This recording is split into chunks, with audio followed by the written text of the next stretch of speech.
Hello and welcome to the Fans Boxing Podcast, the podcast to ask the questions you want to hear.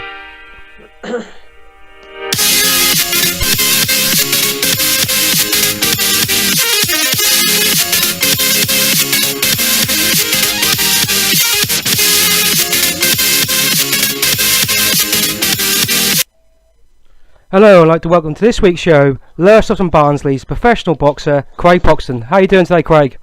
Hello, mate. Yeah, I'm good. Cheers. Yeah, just had a hard day's sparring, haven't we? Yeah, I've not long since got back from Norwich. I was sparring with Leon Woodstock Jr. He's a good prospect at the minute. Yeah. How'd that go, mate? Yeah, good sparring. He's a good, strong kid. You know, he come down. He's come a long way from Leicester, I think. So obviously, he wanted good sparring, and that's what he got. All right, brilliant. Cheers, mate.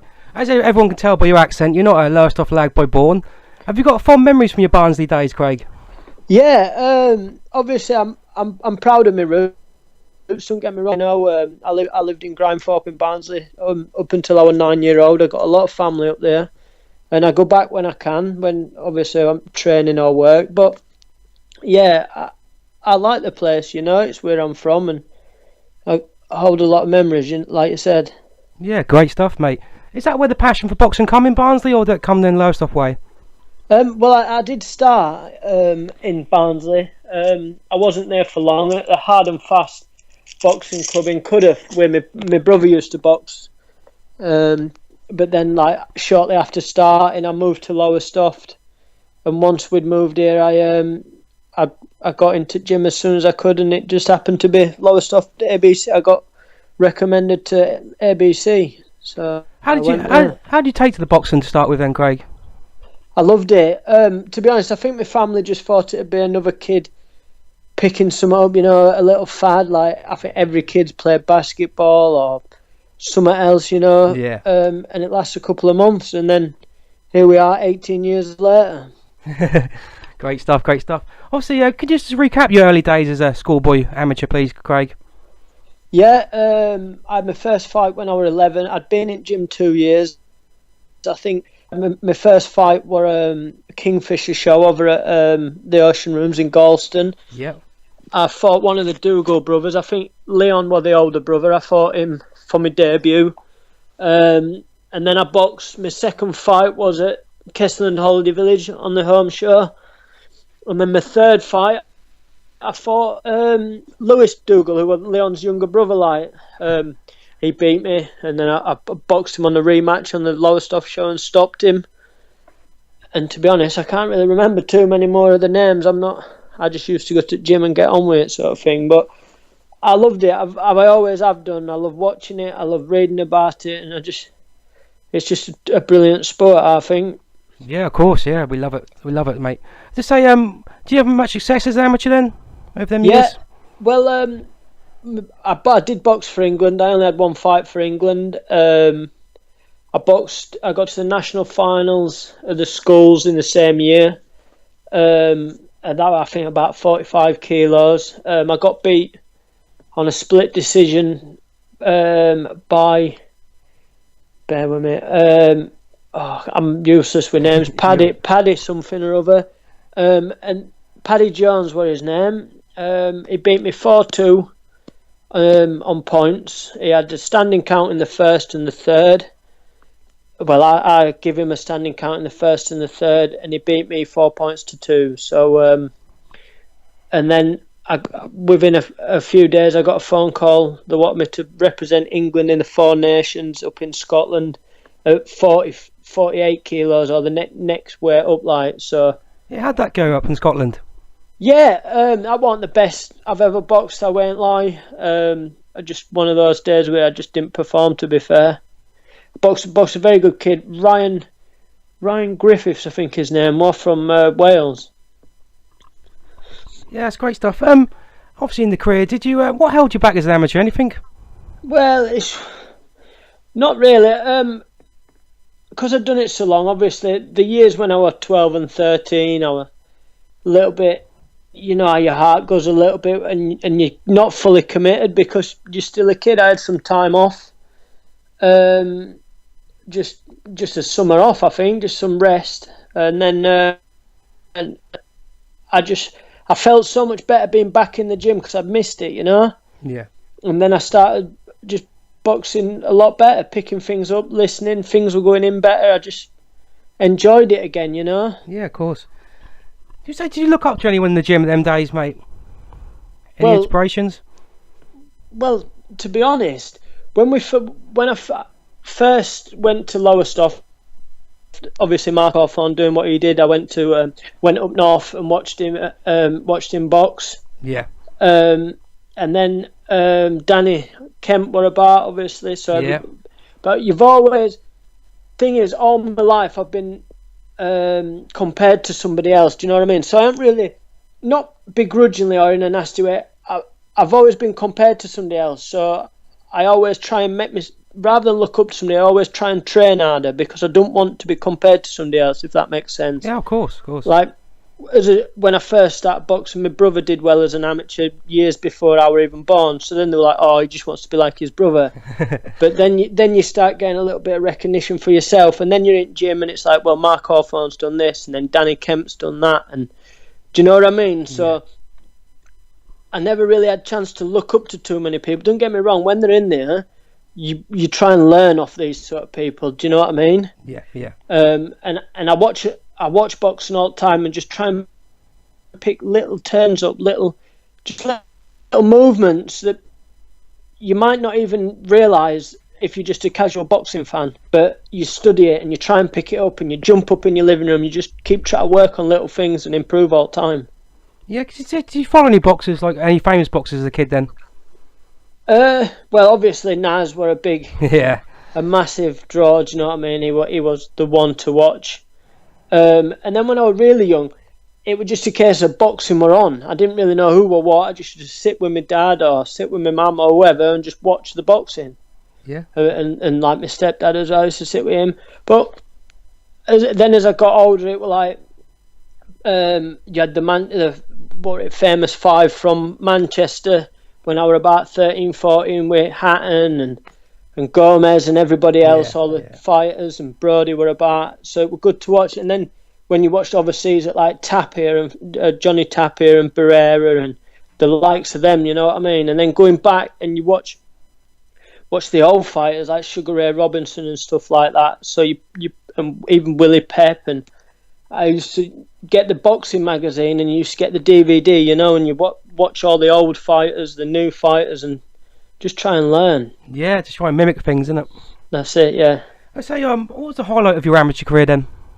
Well, obviously, boxing for England, got that vest. That was a great honour for me to do that. I probably, to be honest with you, I probably didn't fulfil my full potential as an amateur, but that was that, and there's not a lot you can do about it, you know? You've just sort of got to get on with it. Because you did turn pro really young. Is there any decision behind that? Well, that was just one of them things that sort of happened with my old trainer and what have you. So because there was a big buzz around Lowestoft, you were turning pro, and then you disappeared on us. Yeah, well, things didn't quite go to plan for one reason or another. I would sign with Graham Earl down at Luton, and it just things weren't right all round, you know. Obviously, with boxing, it's like it is a business. In any business, you've got to have key factors like little cogs all working together.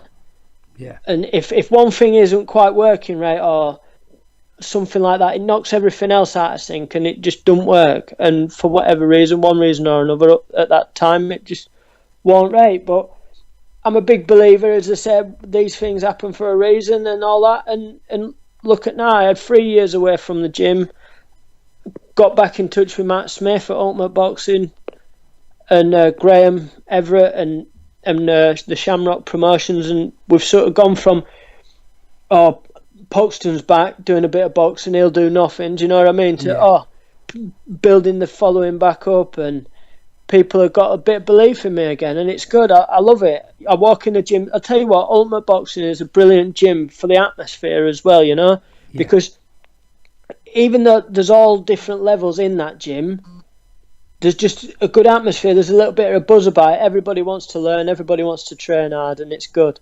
Exactly. I say Matty Smith has done wonderful for obviously lower stuff. And Beckles bringing 2 gyms to the town, isn't he? Yeah, he's a good man. Obviously, the start of your pro career, you obviously I'd never see the fight, but you started off in Torquay and you fought a local lad, unbeaten local lad. Was that a fair result on the night, Craig? Well, I don't think so, to be honest. Yeah. And I know you always hear people go, "Oh, I was robbed," and all that. And I'm not one for all that. If I got beat, I'll hold my hands up and say, "Yeah, fair enough." I believed I'd beat him. His trainer, to tell you the truth, got in the ring and said, "You won that, lad." Really? But these things happen, and I just wish him luck on his career, you know? Yeah, it is what it is. And then your second fight, you got a win over Anthony Hanna. Yeah. How'd that night go for you? Yeah, I boxed well. To be honest, I enjoyed that fight because my brother, years gone by, obviously, you look up to your brother. I'd been compared to my brother for starting boxing, and that might have been where my interest sparked, as you say. I remember finding his head guard. I was only about 3-year-old, and I was rooting about in some cupboard around my dad's, and I found his head guard, and I'm running about the living room with a head guard on. And he'd never seen me box amateur, even when I boxed in national finals in Barnsley. My brother couldn't make it, so he come to Northampton, and that was the first one my brother ever saw. So for him to see me box, and I boxed well and I won. And he said to me, he was surprised if I was better than what he thought, you know, and that meant a lot to me. Yeah, it's great feedback, isn't it? Yeah, but it is, yeah. Yeah, and your third fight, you went in with Almeida. Yeah. He was famous for taking people's O's, and most famously, he took Anthony Collars, didn't he? 8-0. Yeah, he did. He was a tough opponent at that time, isn't it? Yeah, he's a good fighter. He was strong. It was what it was. It was a tough fight, to and from him, and he did what he needed to. The old pro tricks, as you said, obviously, as a free fight novice, I only had 28 amateur fights. I didn't know what I maybe should have known, but in the ring, you know. But do you think you learned some valuable lessons them free fights? Oh, definitely. Every time I step into the ring, whether I win, lose, take a shot, give a shot, I just want to learn a little bit more, you know. Even in the gym, what's the point if you're not learning anything, you know? Exactly. Obviously, then it came with your you went away from the sport for about nearly 3 years, was it, or over 3 years? Yeah, something like that. Was there any boxing in them 3 years? No, none at all. Really? No, I didn't do anything. I worked in a meat factory up north. Yeah. Got fat, to be fair. And that were it. Just got a bit miserable, and then got back into boxing and never looked back. Yeah. So, what was the inspiration in getting back? And was that Matty Smith? Well, no, I don't know. To be honest, I was watching boxing on TV, and I was watching people I boxed and beat and trained around, and I was thinking to myself, without being big-headed, I could be doing this. Do you know what I mean? I'm sat here. I was 24-year-old or whatever I was, 23, 24. Yeah. What is the point of sitting here and then in another 10 years, 20 years thinking, oh, what if I'd have done that? What if I'd done this? Exactly. So I thought, I've got to get up and get on with it. So I went to the gym, spoke to Matt, and he led the law down to me, said, look, you're going to train here, this is how it'll be. I said, yeah, more than happy with that, mate. You're the gym, you're the trainer, you're the boss. I just do as you say. So, yeah, what is Matty like as a trainer? Because we know him as a brilliant character around town, but what is he as a trainer, Craig? He's good. He's I think he does well with different people. We were talking about it in gym today. Some people, some fighters, you've got to G them up, you've got to shout at them, do you know what I mean? Get at them. Yeah. Some people, you've just got to say, look, and just talk to them straight. They'll talk back and they'll respond. Different people just respond to different things. And he's a very good judge of that, you know. If he thinks you need a bit of an arse kicking and a telling what's what, he'll tell you. But at the same time, I'm not going to say he gives you praise and things like that, because I'm not one for praise. I'd rather just speak to me. If it were good, it were good. If it were bad, it were bad. And we'll just move forward. So I think he's a good character of that, you know. Yeah, brilliant. And he'll always help anybody that needs any help. He'll always go out of his way to help them and try and bring them on, you know. Yeah, that's great to hear. So you obviously teamed up with the Shamrock, Mervyn Turner. How'd that come about? Well, just through training at the Kickstop, Graham said that obviously that's who they're working with at the minute, and they've done a few shows. They were putting a show on in the Epic, but he said, "Look, you've been away for a while. Have a fight on that show, and we'll come back through there." And then I had some meetings with Mervyn, and he was more than happy for me to be on his show. He saw me doing some sparring, and I can only thank him for that, because otherwise I'd have still been training probably. Yeah, exactly. You touched on yourself there, working in the Kickstop gym. You've got obviously the Walshers around you, a lot of talent coming through. How's it important to obviously spar with the Walshers and stuff like that? Well, boxing's all about levels, isn't it? So, and I've been asked a few times, people have said to me, what does it mean now Ryan's won the world British title? I said, the thing is, he's got the British title now, but he's been at British title level for a long time. Yeah. Like, people don't quite realise that. So when you've been working in the gym with him, and Liam and Sam and Nathan, all the boys, again, you pick little things up.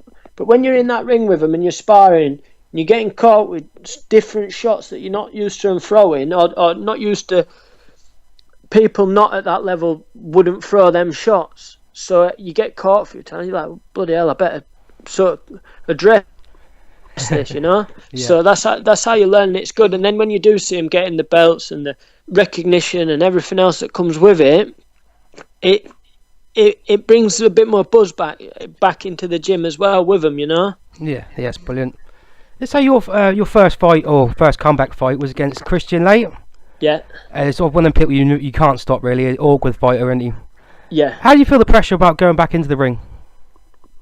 I was looking forward to it more than anything, to be honest. I'd been away so long, and just being fit and just ready to box, and it's just such a good feeling when before you walk out and you hear somebody shouting your name, you like, and you know you're ready, and you just get like a little feeling inside yourself, and there's no better feeling. It's just a lovely buzz, like, and I think that's what if you don't get nerves, you're not alive. But so you get the butterflies and you think, bloody hell, what if? But then as soon as you hear your music, you're off and you're away, and it's amazing. Yeah. Is there any reason why you went straight in with Late again? I had a pull out, and, right? Yeah. And play to him, he stepped in, Mr. Reliable as they call him, and that's what he did. Yeah. Well, did you see your progression over them two fights? Yeah. I've like a lot as the fights have gone on. As I say, I've learned things, and I felt stronger. I just felt more relaxed as well, because obviously the first one, there's like, oh, what if, you know what I mean? But the second time, I were on the horse. Do you know what I mean? I was riding rather than just getting back on the horse. I were off and going. Yeah. So I were a lot more relaxed leading up to it. Yeah, because you had 4 fights at the Epic. Sorry, it's a lovely venue, isn't it? Yeah, it's a good venue. Yeah, a lot of people say, "Oh, Craig, he's got no stoppages on his record and stuff." But you look at the people you've been in with. You picked the durable journeyman, didn't you? Yeah, well, that's it. Rounds.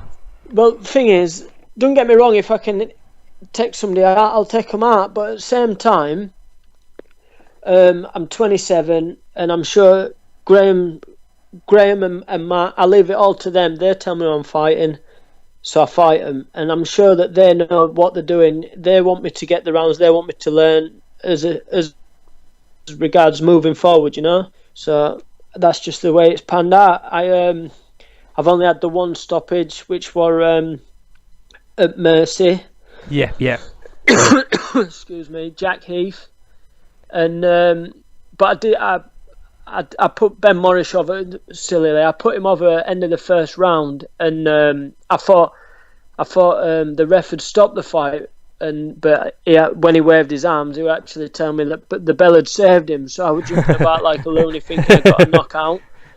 But in fair play to him, in the third and fourth round, he really did try and give it a go, you know. Yeah. Even though he'd been hurt, he did say after the fight he was hurt in a big way, sort of thing. So you've just got to shake his hand and say fair play, mate.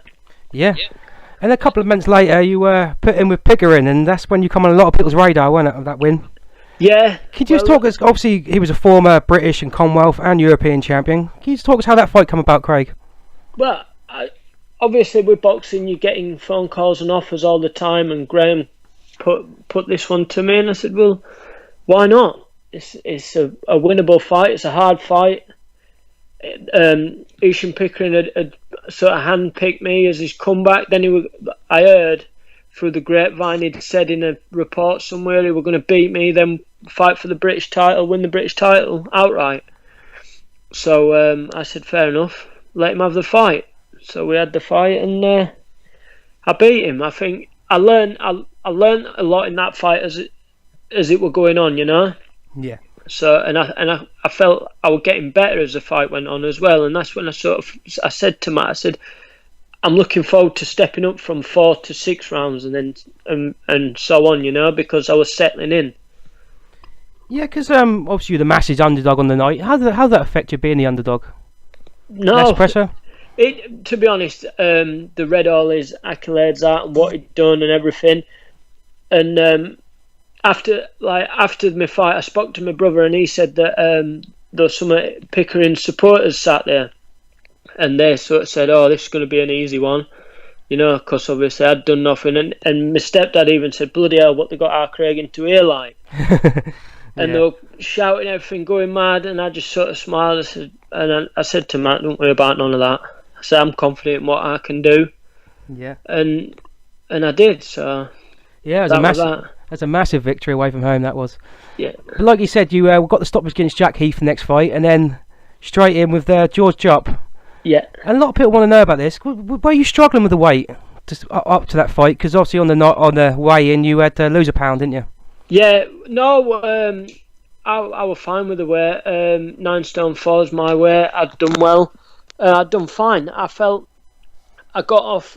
Maybe there were some mistake with some scales somewhere. I got off a set of scales at bang on the 9 stone 4 limit. So I thought I'll whip my boxer shorts off just in case. You know, like, I don't know, a couple of grams, scales to scale. And I got on and I was a pound over. So I was like, bloody hell, how have I managed this, you know? Yeah. But I just took the hour, skipped it off, and that was that. I try not to dwell on too much. It happened, so you just get on with it.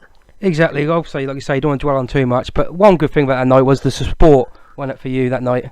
Yeah. It was absolutely unbelievable, wasn't it? Yeah, I had a fair few come down there, and the feedback I've had since the fight about it, and people around town. But I must just say, and I know it's a bit of a cliche, and I know every fighter says it, but the supporters that come to support me, you won't believe the noise. Well, you've been to my fights, yeah, you know, of course. and obviously you've known me a long time, so you know how mental the people are that come and support, and they show the support, they make a lot of noise, and it's amazing, you know, and I can only thank them for following me when they've come up to Leicester, when I fought Pickering, and when I went down to London when I fought George Jupp, and all being well, the travelling fans that come up to Sheffield. Yeah. So we didn't talk much. You know, that fight was you got the decision went against you, but I'd like to notice that you went into the later rounds. You seem to get stronger and stronger, and you never stopped throwing punches. That was good to see. Yeah, well, it's a 10-round fight, so you've got to be fit enough to fight for 10 rounds. Yeah. And I believe that's a big thing. You see a lot of people start blowing out and stuff, and that's down to your conditioning and your training. And Matt, again, done a good job and got me terribly fit, and I'm in good condition. Yep. And obviously, the question that everyone wants to know, the rematch, that's obviously going to be on the card somewhere down the line, isn't it? Well, if I'm up for the rematch. Yeah, of course. I spoke to Mervyn. He said that he offered him the rematch in the ring straight after the fight. Fair enough. They didn't want to know. They were pursuing other routes. They knew what they had on the table. You know, it's a business, so they weren't going to take it. Why should they? Exactly. So I can understand that. But if we got another meeting down the road, then that'd be nice. Yeah, because the thing is, he fights a week after you, doesn't he? So that teams it up nicely if you both win, doesn't it? Yeah, he's got a fight coming up. He's done well. The fight, I think he fought a perfect fight against Mitchell Smith. Yep. Take me out of to him there. Mitchell Smith was making his mouth. George carried himself well, and then when he got in the ring, he boxed his ears off. So fair play to him. Yeah, brilliant. So after that fight, you had to fight the Halls. What's it like to fight there? Yeah, it's a nice venue. Obviously, everybody's quite close in, so you get the atmosphere, and it was good. I'd had a bit of time off having the operation on my hand, so it was nice to get back and feel the support and a bit of a roar around the crowd. So yeah, I enjoyed it. Yeah, it's a beautiful little venue, that isn't it? How did the fight go on the night against Michael Sherbert, I think it was? No, Stupart, yeah. Stupart, sorry. Yeah. I fought Stupart. Yeah, it was a 4-round fight. First one back. Didn't want to go too mental. Didn't want to push my hand too much. Obviously, I've been training with it and what have you, and I know my hand's fine. The doctors have signed it off, but there's always in the back of your mind, what if I let it go and we're back to square one, you know? Yeah. So we're a little bit reluctant, but I knew that as the fights went on and as the training went on and time went on, I'd just grown confidence with my hand. So, but with that fight, after coming from the fight with Joe, when you're in your four rounders building up, you tend to try and steamroll through and rush things. But after the 10 rounder, you sort of slow down and you realise you got 3 minutes a round. Do you know what I mean? It's not like amateurs, we've only got a minute and a half, 2 minutes, and you've got to throw a million punches. Yeah. So I tried to just slow things down and just box a lot smoother, you know? Yeah. And then you were down to fight on, I think it was the 20th of November, weren't it? And that fell through on the day. Could you talk us through that, please, Craig? Well, you know what I know, to be fair. I got a phone call off Graham saying, unfortunately, my opponent had been rushed to hospital. They were trying their best to get somebody in, fly an opponent in from Ireland, I believe. Yeah. But he couldn't make it. Liam Walsh were in the gym training earlier on that day, with it being a Friday, and Graham had sort of said, tongue in cheek, what about an exhibition with Ryan if that don't come off? And he said, well, I'll give him a call. We do plenty of sparring and what have you, so, and I can just say thanks to Ryan for doing that, you know, stepping in. And how, like you say, how does it compare to like a sparring session against Ryan, an exhibition? But it's surreal, to be honest. It's a weird feeling, because obviously you're going in the ring, you normally going in the ring to have a fight, but at the same time, it's hard to explain. There's a level of respect there, so nobody wants to be unloading too much, but we just tried to keep it as technical and as entertaining as we possibly could for people that have paid the hard-earned money to come and watch. And I think it were a good exhibition. Yeah, the feedback was that they really enjoyed that. Yeah, exactly. Surprisingly, they enjoyed that. But moving on to New Year, we've got the big news. Oh, sorry, to start with, that was down for Doncaster Dome, wasn't it? Yeah. 27th, same night as Frampton Quigg, wasn't it? Yeah, which, to be honest, I'm glad it's been pushed back. So that's the question I was going to ask you, mate. That's a good fight to watch. I said to him, any chance we can get some sort of recording so we can watch that one after? No, I'm looking forward to that fight. If my fight were on that night, then that's when it was, and that's not a problem at all. But how does the date change affect you personally? I know everyone's in the same boat, but yeah, that doesn't affect me at all, mate. To be honest, we were far enough out in the training camp to just tweak things a little bit. It isn't like we were razor sharp a couple of weeks before and it had have happened, so you've got to then sort of start again. We had plenty of notice, and no, it's good. It's amazing it's been put on this card. There's a lot of good fights on there. I'd be looking forward to watching it as a spectator if I wasn't lucky enough to be fighting on it. Exactly. This question I was going to ask: how does it feel to share the card with like Brook, Campbell, Allen, Towers, all names like that? Well, it's mental, but at the same time, it's good. It's good because when you're watching them, all these names that you've watched for years, do you know what I mean? And then you think, Well, it's not that far away. Do you know what I mean? You feel like you're actually chipping away and getting somewhere. It's good. Yeah, that's brilliant. But I'm looking forward to it. I do like to think that I take things in my stride. So I don't think I'm not one of these people who say to me, "Oh, the attendance that's there and it's on TV, and will you get shaken with it all?" And I don't. I think I'm one of them that can just sort of take things in the stride. I've got a job to do. When the bell rings, there's only another man in there with me. He's got 2 arms and 2 legs. Exactly, yeah. So regardless of who's watching, that's my main focus, you know? Yeah, brilliant. Moving on to the fight, your opponent, Andy Townend. He's obviously the champion, full champion. What do you make of him and obviously his record and things like that? Yeah, he's a good fighter. He's strong, got good knockouts. He hasn't done too much wrong, has he? He's only got, 3 losses? 3 losses, yeah. So he's a good fighter, and he's the English champion, so he's got to be a good fighter, you know? Yeah, of course. So, yeah. Obviously, he used to box for Hard and Fast Boxing Club, where my brother used to box, and I first started, so there's a little bit of history there, and I've had a lot of family box for that club, so he knows some of my cousins and stepbrothers and what have you, so that just adds a little bit... a bit of spice, doesn't it? Yeah, a little bit. You know me well enough to know I'm not one of them to mouth off and try and build a fight like that. It is a little bit of bragging rights around Grindthorpe, Barnsley area, but more important than any of that, it's a fight for the English title, and that's all I'm bothered about. I don't care if you were from same street as me or whatever, you know, or if you were from another country and we're fighting for another title. I treat them all exactly the same. Yeah, brilliant to hear, mate. Slightly like moving on to the English title. Is that one of them titles that you always dreamt of winning? Yeah. Obviously, when you're younger, a lot younger, you don't realise that there's a Southern area and English, and you just see the British, you know. Yeah. And it's every fighter's dream to fight for a British title and have a British title, but that don't. I don't mean that to sound like you can't forget about these titles. Do you know what I mean? I'd love to have won the Southern area, because that's then you're champion of your area. The English title, I'm the champion of the country, you know.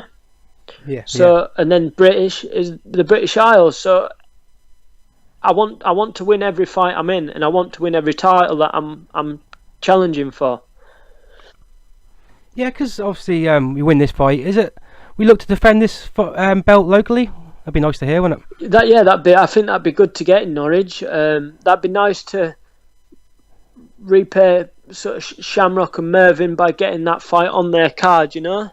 Yeah. But at the end of the day, I let Matt, Graham, and Mervyn. I let them all sort that. I'll be in the gym probably on the Monday after the fight and just go from there. Yeah, brilliant to hear. We're really looking forward to that fight. To say you said a bit be sparring Leon lately. Is any other sparrers you've been going? Yeah, well, obviously I spar with the usual lot of a kickstop, which is always a good mix with Zeph, and he's little and fast in here, and Scotty are awkward. But I have been lucky enough to get some rounds with Liam Walsh, who we all know is knocking on the door of a world title, you know. Yeah. And I feel like I learn a lot through the rounds I do with Liam and Ryan, but obviously Liam's bigger and he's the one for this fight. So it's brilliant sparring. It's brilliant experience. Yeah, brilliant. And also, how's it feel to have like 2 sets of fans? That must help with selling tickets. Yeah, well, that's true. Yeah, obviously they all struggle to get down here for Norwich shows. This one's sort of on the doorstep up north, so all being well, we should get a good following up there. But I don't do bad with tickets, you know. So we just build on it each fight, and we're getting there. We're getting where we want to be. Yeah, it's great to hear, mate. So I've got a block of questions here for you, mate. If you had your dream venue to fight at, where would that be, mate?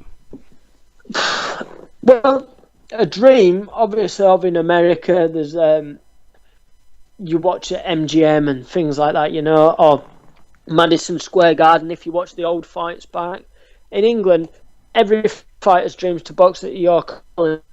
That's got to be the most famous English venue there is, I think. Yeah. And a lot of people are asking, did you nick your style from anyone over the years? And then we touched on it briefly. Not really. I try and be a little bit of a blend and just do what feels better, you know. And if I'm not getting hit, then all the better, you know. I do like to have a bit of a fight, as you know. I'm one of them. I do like to stand there and have a bit of a war. But at the same time, you watch somebody like Mayweather. That's amazing to watch somebody like that. All right, people say he's boring, but he is one for the purists. Boxing is about hit and not get hit. Exactly. So, yeah, I just like to just keep going. Get hit as little as possible, and hit as much as I can. Yeah, because I know you're running your own successful roofing business at the minute. Yeah. Is that going to give you the chance to have a couple of weeks off before the fight? Yeah, definitely. Before, obviously, when you're working for somebody else, you're sort of struggling. But I'm lucky enough to be in a position where I've got the roofing business, and and the customers have been understanding. I can work things round and give myself the time I need for the sparring, for the press, for what I need, and still earn a living. So, yeah, that's great to hear, mate. Another question here: how do you relax away from the sport? Well, I don't do a lot, to be honest. I like to just have a day out with the family, like, and I'm pretty easy going, to be honest. I just chill out and do whatever the family wants me to do. Yeah, that's to keep them happy, innit? That's it. If they're happy, my life's a lot easier. Yeah, exactly, mate. I know you're coming from there. So I've got March the 4th coming up in Norwich. Are you going to be there, Craig? Yeah, I'll be there supporting all the local lads, as I always do. Even when I were injured, I'll make sure I'm there and give them the support they deserve. Yeah, because it's a great card. And obviously got Prince Patel coming down as well, haven't we? Yeah, I know he's been up a few times and he's been to the show at the halls. Yeah. So that's good. He's going to be fighting as well. I say you've touched on it yourself a bit. Are you a big fan of the sport then? Yeah, I do like to watch boxing. I've always liked it. It's just you get such a mix, you know. There's such a different styles and everything. You get the characters. I think boxing's got everything, to be honest. A little bit of drama here and there, and with Furies and what have you, and people of the like, and Mayweather, like them, I love them. And Naz going back, even Eubank, the early 90s and stuff, you know. They all bring a little bit of spice and a bit of entertainment to the sport, don't they? Yeah, that's brilliant. And just one more question for you, mate. Let's say, put you on the spot here. The big fight coming up 27th February, Quigg versus Frampton. Who are you going for? I think, I do think that Quigg will. I think Quigg will stop Frampton. Really? Yeah. Yeah. I think he's strong and he's improving all the time. And the way he works, he just works his socks off all the time, and he's getting a lot stronger and a lot sharper. I think he's got a good partnership with Joe Gallagher up there, and they've got a brilliant team round him, you know. But at the same time, Barry McGuigan, he's done everything he has. I do think don't get me wrong, I don't think Frampton is a bad fighter. I think he's a brilliant fighter, and I do think everybody's saying it's a 50-50, and it is. It could go either way. I think Frampton could outbox Quigg if it goes all the distance, but I think Quigg might just catch him. So yeah, it's going to be a brilliant fight, whatever happens, isn't it? Yeah, really looking forward to that. I'd like to thank you for giving up your time today, Craig. I really appreciate that, mate. Not a problem, pal. And I can't wait to see you up in Sheffield. Yeah, I'll see you in Sheffield. Doubtless I'll see you before, mate. Of course. Soon. Yeah, all right. Thanks, Craig. Catch you later, mate. Bye. Bye.